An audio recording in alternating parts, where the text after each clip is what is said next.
PCOS अर्थात polycystic ovary syndrome जहाँ आज दिन में महिला मानक मध्य द्रुत भाव में बढ़ुछि। यह एक हर्मोनाल विकार हो पारे जार प्रभाव द्वारा मासिक चक्र में अनियमितता, मुह, छाती किंबा पिठी रे अत्यधिक लोम हेबा, मुहरे पिंपल बाहरिबा, शरीर में अचानक ओजन वृद्धि हेबा एवं केबे केबे संतान हेबारे असुविधा होइथाय। तेबे एसबुर मूल कारण हेउछि अनियमित खाद्य अभ्यास जेमिति जंक फूड, मैदा, अत्यधिक तेल मसला खाइबा, अधिक ठंडा द्रव्य पीबा और अधिक चिंता करिबा द्वारा एहार प्रभाव पड़िथाय। तेबे एहाको किपरि नियंत्रण करिवे? प्रतिदिन 30 मिनिट योग किंबा व्यायाम करिबा, खाद्य रे सबुज पनिपरिबा खाइबा, फल एवं प्रोटीन खाइबा द्वारा एहाको नियंत्रण करा जाय परिबो।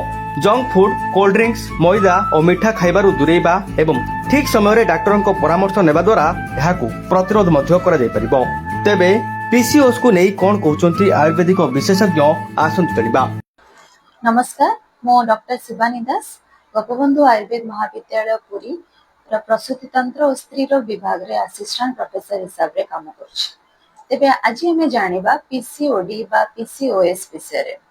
तो पीसीओडी माने कोन? पीसीओडी माने हला पॉलीसिस्टिक ओवारियन डिजीज बा पॉलीसिस्टिक ओवारियन सिंड्रोम। तो पीसीओडी माने कोन? तो पीसीओडी रो अर्थ होची आपनकर ओभारी बा अंडाशय मध्य रे जदी बहुत सारा सिस्ट बा पानी फटका भलिया बबल्स भलिया छोट छोट सिस्ट तयारी हे जाउचंती ताको हमें पीसीओडी बोली कहथाउ। तेबे पीसीओडी रो कारण कोन पई पीसीओडी होची? तो आजिकली आपण माने जानी थिबे जेमती आपण बहुत मात्रा रे फास्ट फूड खाइबा और बहुत मात्रा रे आपण जो प्रिजर्वेटिव युक्त खाद्य खाउचंती ए सबुर खाद्य रे हमर बॉडी रे हार्मोन रो जो एक्सिस रहिछि बा जहा को हमें एचपीओ एक्सिस बा हाइपोथैलेमस पिट्यूटरी ओवारियन एक्सिस बोली कहथाउ। ए एक्सिस ऊपर तार प्रभाव रहिछि जहा द्वारा जो बॉडी रे हमर एस्ट्रोजन, प्रोजेस्टेरोन ए सब हार्मोन रो सिक्रेशन हबा कथा से सिक्रेशन ठीक भाबरे हे पारु नै।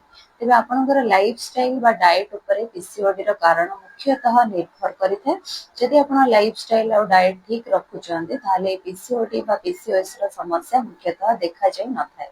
तेबे आजिकली ए पीसीओडी रो समस्या काहे कि देखा जाउची? जेमति आपण माने जानिथिबे आगो काल रे हमर स्त्री लोक माने घरे ढिंकी कुटुथिले, चक्की चळौथिले बा बहुत सारा पुची खेल ए सब जिंस चलथिला जहा द्वारा तांकर पेल्विक रो बा पेल्विक ऑर्गन पार्ट रो बहुत एक्सरसाइज होथिला। तो आजिकली ए सब जिंस आउ नाही, पिला माने एक्सरसाइज बा फिजिकल एक्टिविटी बहुत कम करूचंदी बा कोनसी प्रकार एक्टिविटी फिजिकली नाही जोथि कारण रो हमर पेल्विक एरिया रो एक्सरसाइज बहुत कमी जायछि।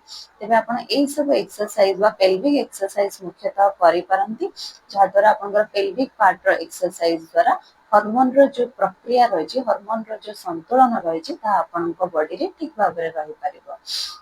नेक्स्ट हमें जानिबा ए पीसीओडी हेले बा पीसीओएस हेले आपण केमति जानिबे?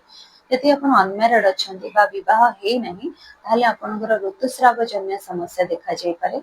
मुख्यतः पीरियड रे समस्या देखा जाय जदि आपनकर पीरियड्स बहुत डिले होची 2 मास 3 मास परे होची बा जो साइकिल हमर 28 रु 35 दिन भीतर हवा कथा से साइकिल आपनकर 40 दिन 45 दिन बा बहुत जन पेशेंट मानकर 6 मास जाय मध्ये साइकिल हे न थाए बा पीरियड्स हे न थाए।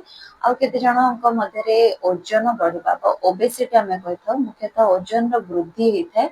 आपण अजाणतरे बा किछि अल्प समय मध्ये आपनकर शरीर रो ओजन बहु मात्रा रे वृद्धि पाई थाए। आ गोटे कारण होचे आपण आ गोटे लक्षण होचे आपनकर बॉडी रो जो मुख्यतः फेस पार्ट रे बहुत सारा हेयर ग्रोथ देखा छै जो अनवांटेड हेयर हमें ताको कहथौ बहुत हेयर ग्रोथ हेता है जोटा हमरा मुख्यतः मेल हार्मोन कारण रो हेता है। आ गोटे लक्षण होची आपनकर नेक रीजन बा बेक पाखरे बहुत कळा कळा स्पॉट ताको हमें एकांथोसिस निग्रिकांस बोली कहथौ। ए जदी लक्षण आपन पाखरे देखा जाउची ताले आपन पीसीओडी बा पीसीओएस रो निरूपण करबा नियाती जरूरी। ताले पीसीओडी पीसीओएस हेच बोली आपण कोन इन्वेस्टिगेशन करि परिबे? एरा मुख्यतः आपण अल्ट्रासाउंड माध्यम रे जानि परिबे। जदि आपण अल्ट्रासाउंड करूचंती ताले आपनकर ओवरी रे छोट छोट पानी फटका भलिया सिस्ट हे जायथिबो ताको हमें पॉलीसिस्टिक ओवरी बोली कहथौ। या छडा आपनकर हार्मोन प्रोफाइल बा जो हमें एस्ट्रोजन, प्रोजेस्टेरोन ए सब हार्मोन अछि तार प्रोफाइल हमें मध्ये कहथौ।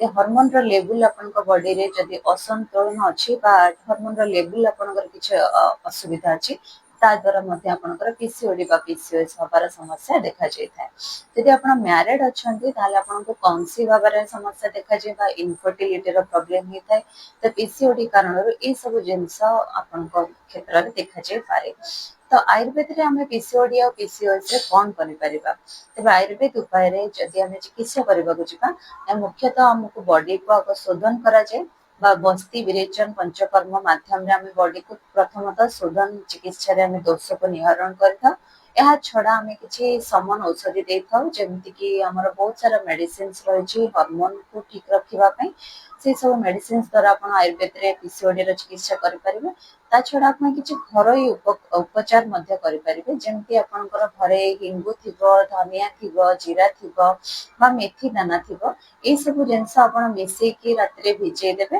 ଏଥିରେ କିଛି ଡାଲଚିନି ମଧ୍ୟ ପକେଇ ପାରିବେ ବା ୟାର ପାଉଡର କରିକି ଗୋଟେ ବଟଲ ରେ ରଖିଦେବେ ଗୋଟେ ଗୋଟେ ଚାମଚ ସବୁଦିନ ପାଣିରେ ଗୋଳେଇକି ଗରମ ପାଣିରେ ଆପଣ କାଢା ଭାବରେ ପିଇ ପାରିବେ କିମ୍ବା ରାତିରେ ଭିଜେଇକି ସକାଳୁ ଉଠିକି ତାକୁ ନିୟମିତ ଭାବରେ ନେଇପାରିବେ ଏହା ଦ୍ୱାରା କଣ ହୁଏ ଆପଣଙ୍କର ବଡିରେ ସବୁ ଇଷ୍ଟ୍ରୋଜେନ ଆଉ ପ୍ରୋଜେଷ୍ଟ୍ରୋନ ଏ ସବୁ ହର୍ମୋନର ମାତ୍ରା ଠିକ ଭାବରେ ରହିଥାଏ ଏବଂ ଆଗକୁ ଯାଇ ଆପଣଙ୍କର ପିରିୟଡ ର କୌଣସି ସମସ୍ୟା ହେଇନଥାଏ ତା ଛଡା ଆପଣ କିଛି ରେଗୁଲାର ଏକ୍ସରସାଇଜ ବା ୟୋଗା ପ୍ରାଣାୟାମ ଆପଣ କରିପାରିବେ ଯେମିତି ଆମର ଅଛି ଭଦ୍ରାସନ ହେଲା ବଟରଫ୍ଲାଏ ପୋସ୍ଚର୍ସ ହେଲା ଦେନ୍ ଚକି ଚାଳନ ଆସନ ଅଛି ସେତୁବନ୍ଧ ଆସନ ଅଛି ଏ ସବୁ ଆସନ ଆପଣ ଘରେ ପ୍ରାକ୍ଟିସ କରିପାରିବେ ତା ଛଡା ଅନୁଲୋମ ବିଲୋମ ପ୍ରାଣାୟାମ ଅଛି ବା ନାଡି ଶୋଧନ ପ୍ରାଣାୟାମ କପାଳଭାତି ଏ ସବୁ ଜିନିଷ ଆପଣ ୟୋଗା ଏବଂ ଏକ୍ସରସାଇଜ ଡେଲି ପ୍ରାକ୍ଟିସ କରିପାରିବେ ଏ ସବୁ କମ୍ବାଇନ ଚିକିତ୍ସା ମାଧ୍ୟମରେ ଆପଣଙ୍କର ଡାଏଟ ଆଉ ଲାଇଫଷ୍ଟାଇଲ କୁ ଠିକ କରି ଆପଣ ପିସିଓଡି ବା ପିସିଓଏସ ରୁ ମୁକ୍ତି ପାଇପାରିବେ